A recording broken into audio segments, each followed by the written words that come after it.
Yes, yes, yes. Hello, welcome to the process. And here we go.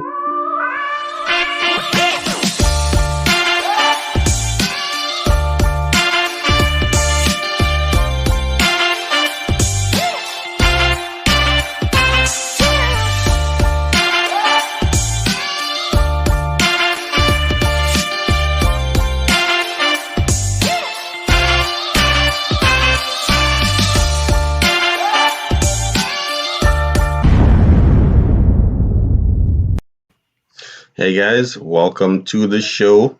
It's a wonderful Wednesday night.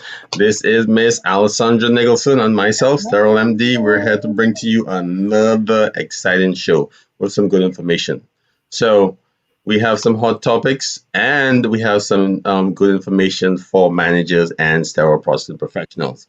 So, let's get into it. All right. So, my little bit of advice for managers is on MSDS sheets. During the pandemic, we've been going through a lot of changes and a lot of different products and processes coming through our departments. So one of the things that's very important to do is to maintain your MSDS logs, your material safety data sheets.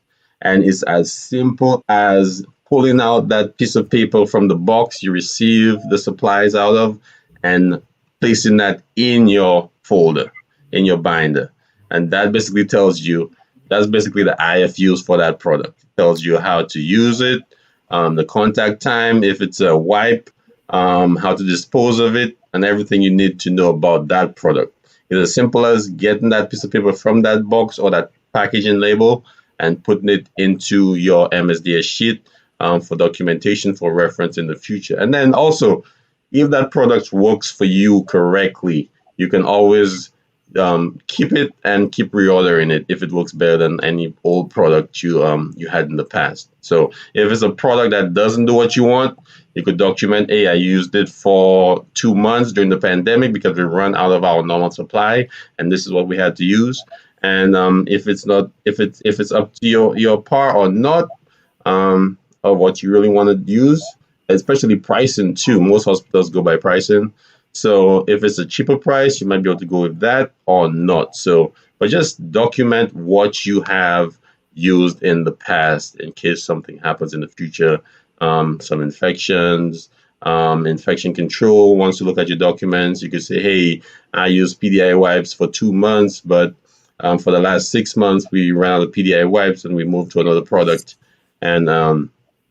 And this is the contact time, this is how we used it, and we're moving away from it, or we're keeping it because it's a better or worse product.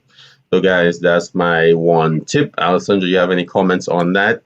A few things. I'm really glad that just really glad that you brought that up because MSDS kind of gets forgotten and overlooked sometimes, especially when we're hyper focused on like ARN and Amy standards, things like that.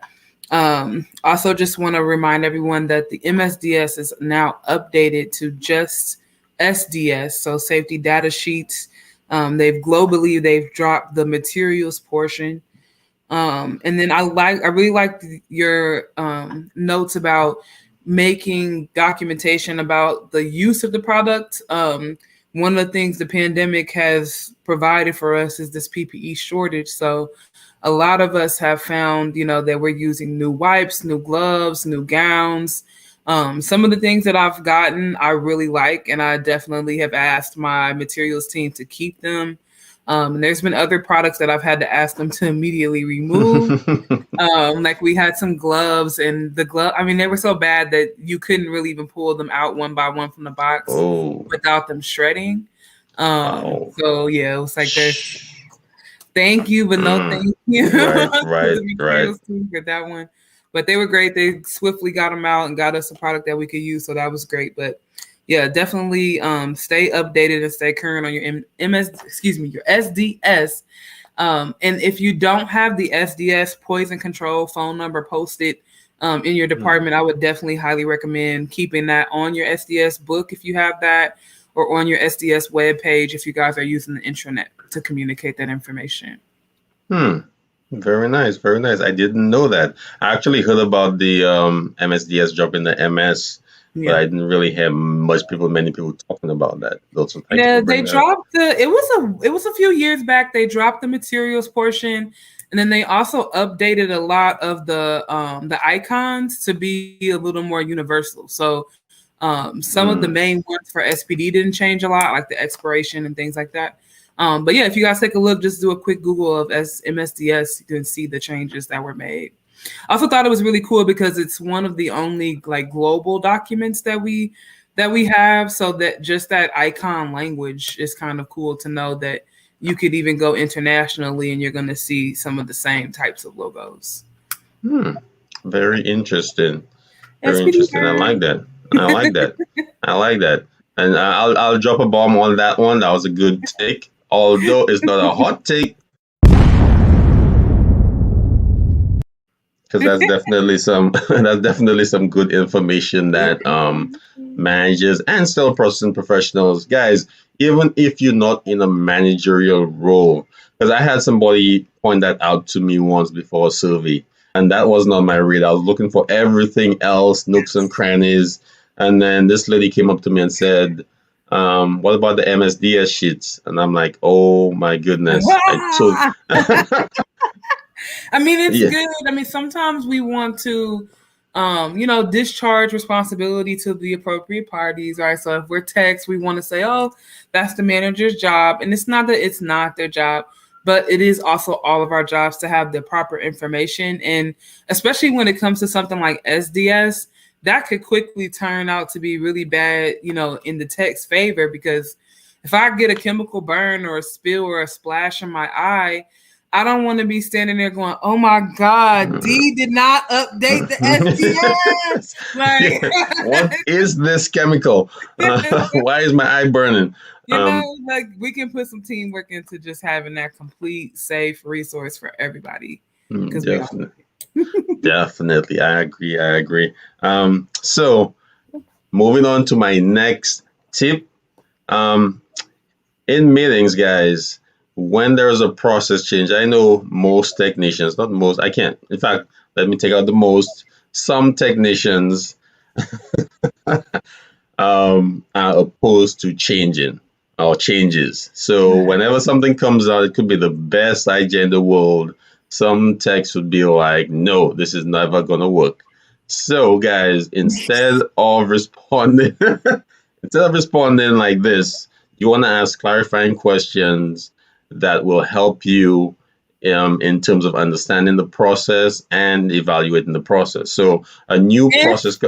Mhm. if Uh-huh. you don't understand, If you don't, if you don't please understand now, if don't ask us 1,000 questions just because you don't like it. right, yeah. If you like, you not, and every process you're not going to like. Some Oh, processes managers bring them across from other facilities, try them out, but you want to know if this process doesn't work, what are we going to do? Are we going to abandon it and go back to what we used to do? yeah. How are we going to evaluate if it works or not? Is it by you coming by once a week and checking on us, or we telling you, hey, we tried this for a week or two and this really doesn't work. We're going backwards instead of forwards. So, guys, definitely ask clarifying questions. How are we going to evaluate this process, and what our date of evaluation or digression in terms of moving forward with this process?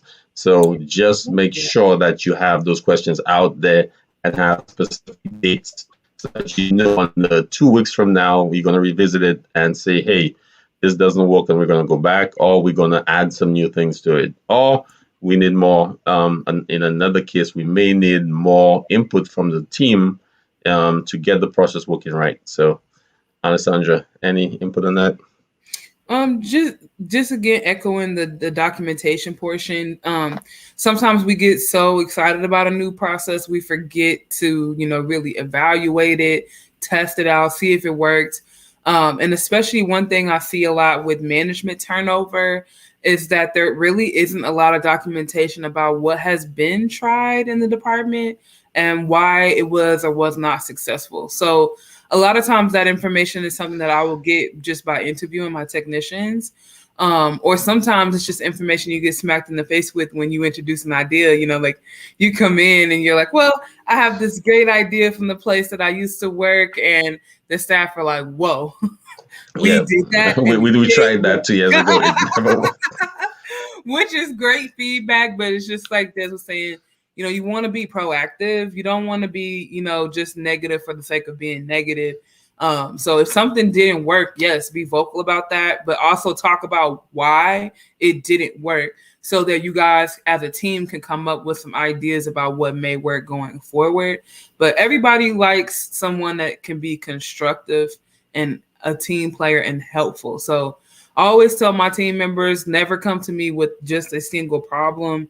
You got to come with a problem and at least 2 possible solutions, because I also think one of the issues that we get into, and this is just human nature, is we always think our idea is the best idea. And there's, a million different ways to do a thing. So always just, even push yourself to come up with more than one possible solution to a problem. Definitely. Yes.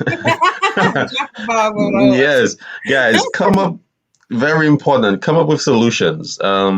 Just saying, hey, I'm in decon for 3 days out of 5, and what you're gonna do about it, Miss or Sir, isn't really helping the manager or supervisor out. Come up with a solution. Hey, can I work? Can I work there on Wednesdays and Thursdays?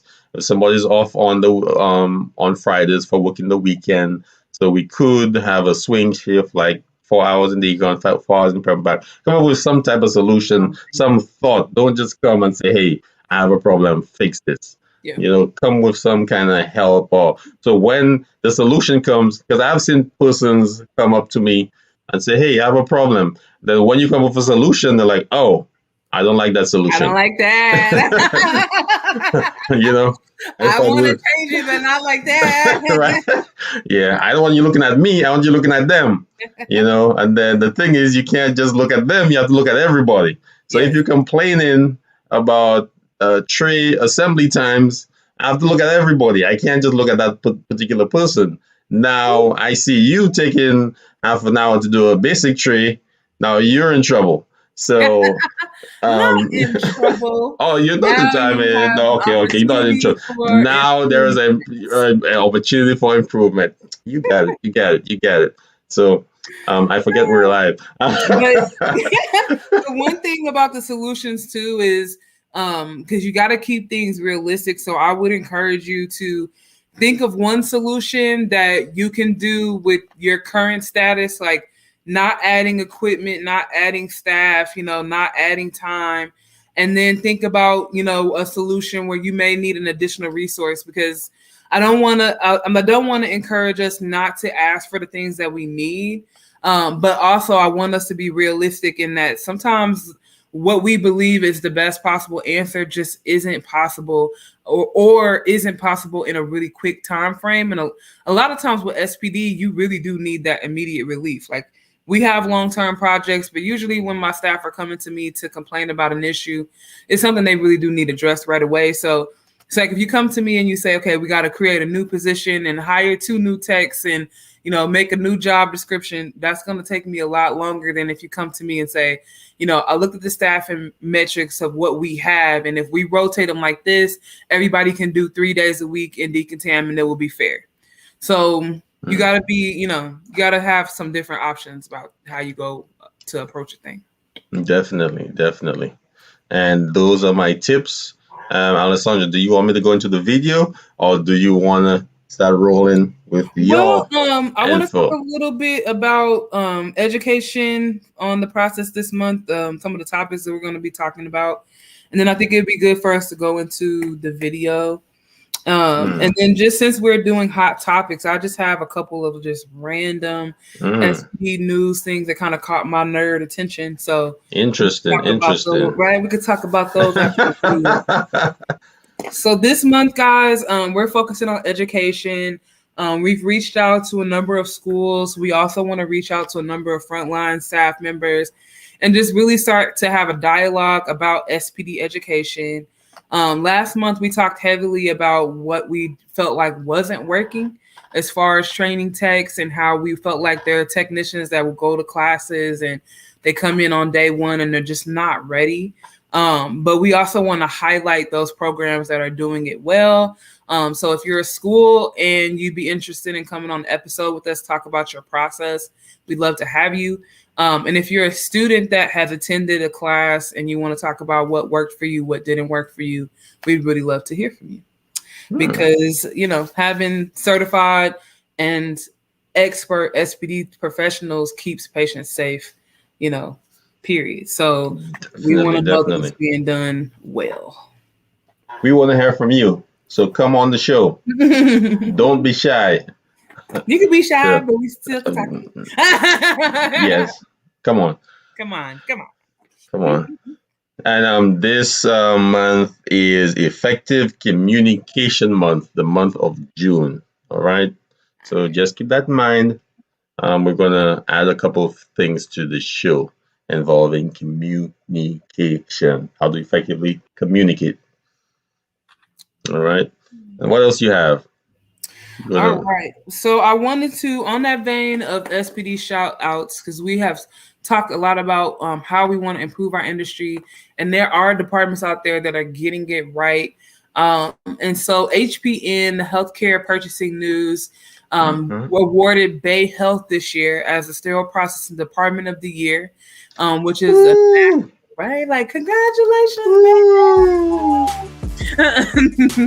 They are the 2021 recipients of the Sterile Processing Department of the Year Award. It's a national recognition in which only one SPD department is the winner. And they were awarded this recognition due to their high quality, which you guys know is really hard to maintain in the SPD department, keeping your defects low and your satisfaction high. So congratulations to Bay Health and their team. Congratulations to Bay Health. I want to get that award one day. So, right? Competition is coming. It's coming. All right. So that's good that their department's doing it the right way and getting recognized for that. Because sometimes I believe people feel that sterile processing professionals do not get the recognition they deserve. You do get the recognition on Sterile Processing Week, but apart from that, it goes from like a 90 to a 60. So we definitely need to maintain that energy throughout the year. Definitely. And especially when they're getting awarded for something like quality. I'd love to see how Bay Health is measuring their quality metrics and how they were able to pull those controls and levers. But for most SPD departments, that's the main issue is, either holes in the tray or missing indicators, missing instruments, bioburden, parameters weren't met, washers don't work well, could go on and on and on. So to know that there's a team out there that, was so focused, and especially as a manager, that's not just the manager, right? That takes all of the SPD techs to be involved. That takes things like risk management and infection control being involved. That takes good peri-op partnerships. So that's years and years of team building that these guys have put together to win that award. So I just think that's pretty cool. It does take one thing, which is very hard to get. And that is culture. You have to develop a culture that works. Yeah. All right. Simple. I'll just keep it as that. You have to develop a winning culture. Absolutely. Because if you do not have a winning culture, all your processes will start up here and end up down here. And you'll keep trying to bring it back up, it'll go down. If you don't have an effective culture within your department, it's never going to work. Also on Facebook, there was a post that someone put on there about if you don't perform, you get punished, or if you perform, you get rewarded. It's like there are some leaders that really don't know how to build a culture, communicate effectively. Now, if you post in notes all over your department and you can't speak to your team directly, there's definitely a barrier there. So people definitely need to take a class, speak to upper management, take a course, sit Yeah, down with your team, watch a video. There are yeah. a lot of Even if you professionals. feel like you're good at it, you should definitely take classes like that every once in a while just to keep Yes, your skills yes, fresh. yes, And I never yes. go into one of those where I don't learn something, that I didn't know Yeah, before. So definitely. Yeah, get a another mentor. thing that I Mm-hmm. think goes into this is just longevity too, because it takes time to really sow the seeds for good culture. And Mm-hmm. one thing that stood out to me in this article is that one of the sterile processing team members, this is a lead tech, they've been there for 42 years Oh, wow. serving Bay Health's mission. So, having Mm, a lead tech, I mean, I don't know if that lead tech has been an SPD lead tech all of that time. I'm sure if mm-hmm. they've been with Bay Health that long, they probably have had, multiple positions where they've moved up within the organization. Mm-hmm. But, Bay Health must be doing something right, if they're retaining their staff for 42 years. That's a long time. Don't I hear that. remember 42 years ago. What was I doing? I wish Hmm. a dream. Just a Eh, dream. I think I had a convertible. Hmm. Um, so yeah, that's very good. In fact, I have at one of the places I used to work. There was a guy retiring this week. So if he's watching this video, I remembered you, Chris. Enjoy your retirement.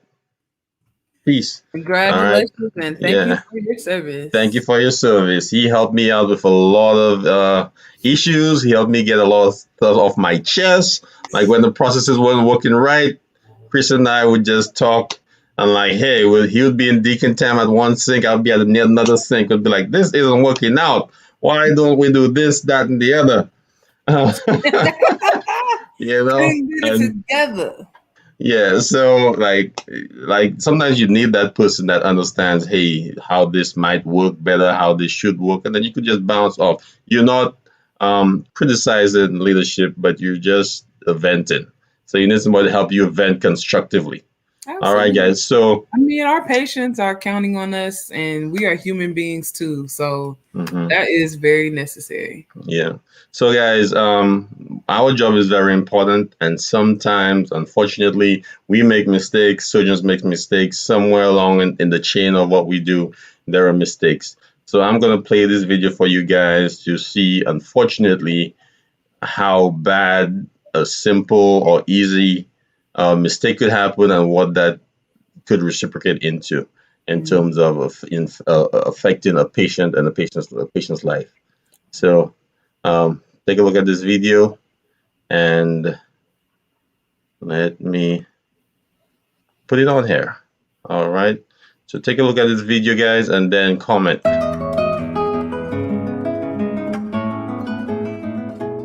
In 1996, I had a wonderful job, friends, and family. I was living life to the fullest and had just returned from a trip to Las Vegas where I went skydiving. Then one day I stepped off a curb and broke my ankle. I had surgery at a prominent Boston hospital and everything looked fine. I was expecting a full recovery within a few short weeks. But soon after, I needed a second surgery to increase the stability in my ankle. It was with this surgery that I got the Staphylococcus 3 infection. Because of lack of coordinated care, the Staph 3 infection escalated into a bone infection called osteomyelitis. This infection ate away 4 inches of my tibia fibula and half my ankle joint. Osteomyelitis is a fast-moving bone infection and is almost as difficult to eradicate as cancer. For the next 5 years, I endured 28 surgeries consisting of bone grafts, muscle grafts, and live bone transplants, and other painful surgeries. With each surgery, the physicians promised it would be the last. If the physicians initially treated the infection with antibiotics, the outcome could have been very different. The 27th surgery was going to be another excruciating live bone transplant. 2 days before the surgery, the infection reared its ugly self again, this time higher up on my shin. At this point, I was 105 pounds and unable to keep down food. I was a physical wreck. The infection and numerous surgeries had taken such a toll on me. This is when I decided amputation was the only way to save my life. 4 days after the initial amputation, I had to have another surgery because they failed to take enough off my leg. During this surgery, I went into respiratory failure yet again, a total of 3 times in the last 4 years. It was 5.5 years from when I broke my ankle before I took my first step, and it was on a prosthetic leg. A year from my first step, I had a brain aneurysm on my right optic blood vessel, brought on by the long-term infection in my body. I'm still alive and talking, but now without the vision in my right eye and some short-term memory problems. I've been very lucky to survive all of these medical procedures caused by the hospital-borne staph 3 infection. I wonder every day what obstacle I will have to overcome. The staph infection did not ruin my life, but it has altered my life forever. Hospitals and physicians should provide coordinated care for all their patients throughout their treatment. Medical staff needs to follow strict surveillance, prevention, and reporting of hospital-borne infection. Had these practices been in place, the staph infection probably would not have occurred, and a broken ankle would not have resulted in an amputated leg. Remember, anyone can break an ankle, but that's where the story should end. So, guys, very, very sad story. And that definitely It's bothersome on so many levels. It reminds me of, I had this particular moment where I'm with my staff. We had a patient on the table. The patient was bleeding out. It was a hardware removal. And we couldn't find the Synthes broken screw removal tray. Oh, yeah, that's a... And we looked everywhere. We had the whole department looking for it, couldn't find it. I don't even remember how the whole thing turned out. You know, like sometimes it's the tray was wrapped incorrectly, or, you know, everybody just looked over, whatever the case may be. But I just remember being in front of my staff at shift report, and it was one of the first times where I was just unable to say very much at all to them. I was so disappointed in us as a team. That we couldn't, we just, with all the resources that we had at the time, we couldn't pull it off. And we really put that patient in harm's way, you know, not intentionally, of course, but it could have been a really bad situation had that surgeon not been able to be very inventive and, you know, and be at the ready for himself, because we weren't able to support him. So, you know, like you said in the beginning, there could be so many points where it breaks down, but at the end of the day, I mean, yeah, maybe my heart was a little heavy because I couldn't find a tray, but that's nothing in comparison to what that patient went through that day. And hear how many repeat surgeries she had, it's just, it's unacceptable. Over 20. That's a lot of surgery. That's a lot. Before she just gave up and amputated her leg. Yeah. It could have been many more had she decided to trying to maintain it. Yeah, from a broken ankle. And the thing is, cell processing, we don't see the end result of the work we do. So that could have happened. That could very have happened in one of the facilities I worked at, and I have no idea. Right. So it's important that we be very diligent in the work that we do. You never know who this could affect in the future. You never know who and how, because we like to think that, you know, oh, like you're doing turnover and okay, they're going to put the patient under anesthesia for a little longer. It's a little bit of a risk, but not that bad. Or, you know, maybe they got an infection, but you just can never know how serious that could be. You know, it could be just one repeat surgery where they do a washout and that patient is on antibiotics, and for the most part, they're fine. Or things could take some drastic turns for the worse, like what we just seen here with Miss Jenny's story. So it just always behooves us to do it as experts every single time for every single patient, because nobody wants that type of blood on their hands. Definitely. I definitely agree. And I try to play this every facility I go to. Even when I was an intern, I did an in-service for the facility I worked at, and I played that video. That was over 10 years ago, and I've been playing it everywhere I've been since. just to let people see that connection. Just for sure. Yeah. So guys, Alessandra, you have any parting words? If you guys want to a link to the video, please leave a message or comment on YouTube or and Facebook. Also, this episode will be on Anchor also, the Process Podcast on Anchor. Leave a comment, or you could go to sterilemd.com and click on the email icon and send me an email, and I will send you a link to the video also, and any other information you guys need. Alessandra, the Chandra Institute. She's an expert.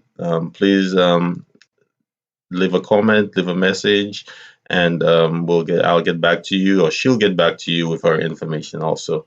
So There we go. yeah, I saw you froze a little bit. Yeah, lost connection. Yeah, but any information you guys need on Alessandra or myself, just leave a comment and let me read. I'm here. um, yeah. So anything you guys need, please email sterilemd.com. Leave a comment down in the YouTube video. Like and subscribe, please. And on Facebook, the Process Work Group um, on Facebook, and join that. Also join Alessandra's group. What's the name of your group? Chandra So Institute. you guys can find me at the Candray Institute of SPD on Facebook. You can also email me at candray.institute@gmail.com. If you have any sterile processing needs, more than happy to help. Managers, if you need any, guidance on helping with your policies or staffing or consulting. Staff, if you have questions about processes, resumes, or just general how you advance yourself, more than happy to lend you my 14 years of experience. Oh, excellent, excellent. And I will be hitting you up too, Alessandra. I want some knowledge from those 14 years also. So, but she's very knowledgeable, and she's a great um, team player, I must say. So I really appreciate your help and support with this episode. And guys, we will catch you in the next one. Peace. Bye.